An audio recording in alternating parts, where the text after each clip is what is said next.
Hello, welcome to a reading from the Bible of Matthew chapter 14. At that time, Herod the Tetrarch heard the reports about Jesus, and he said to his attendants, "This is John the Baptist. He has risen from the dead. That is why miraculous powers are at work in him." Now Herod had arrested John and bound him and put him in prison because of Herodias, his brother Philip's wife. For John had been saying to him, "It is not lawful for you to have her." Herod wanted to kill John, but he was afraid of the people, because they considered John a prophet. On Herod's birthday, the daughter of Herodias danced for the guests and pleased Herod so much that he promised with an oath to give her whatever she asked.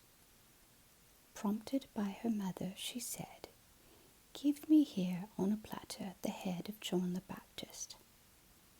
The king was distressed, but because of his oaths and his dinner guests, he ordered that her request be granted, and had John beheaded in the prison. His head was brought in on a platter and given to the girl, who carried it to her mother. John's disciples came and took his body and buried it. Then they went and told Jesus. When Jesus heard what had happened, he withdrew by boat privately to a solitary place. Hearing of this, the crowds followed him on foot from the towns. When Jesus landed and saw a large crowd, he had compassion on them and healed their sick. As evening approached, the disciples came to him and said, "This is a remote place, and it's already getting late. Send the crowds away so they can go to the villages and buy themselves some food." Jesus replied, "They do not need to go away. You give them something to eat." "We have here only 5 loaves of bread and 2 fish," they answered. "Bring them here to me," he said, and he directed the people to sit down on the grass. Taking the 5 loaves and the 2 fish, and looking up to heaven, he gave thanks and broke the loaves. Then he gave them to the disciples, and the disciples gave them to the people.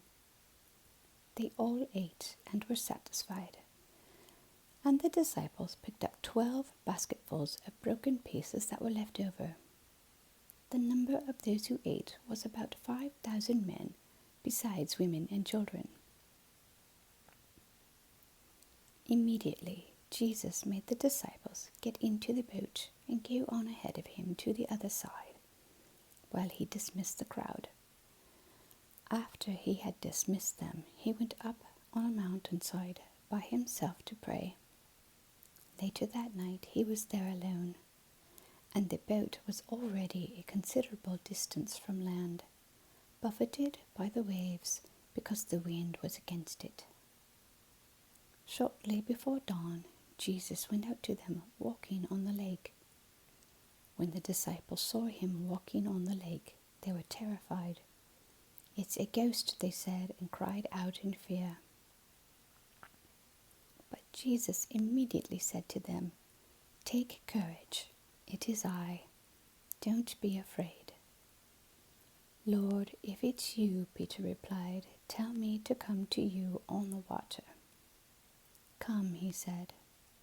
Then Peter got down out of the boat, walked on the water, and came toward Jesus. But when he saw the wind, he was afraid, and beginning to sink, cried out, "Lord, save me." Immediately Jesus reached out his hand and caught him. "You of little faith," he said, "why did you doubt?" And when they climbed into the boat, the wind died down. Then those who were in the boat worshipped him, saying, "Truly you are the Son of God." When they had crossed over, they landed at Gennesaret.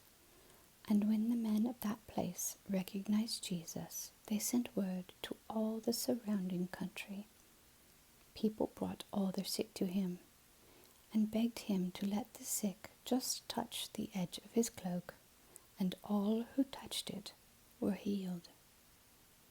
Amen. Thank you for listening.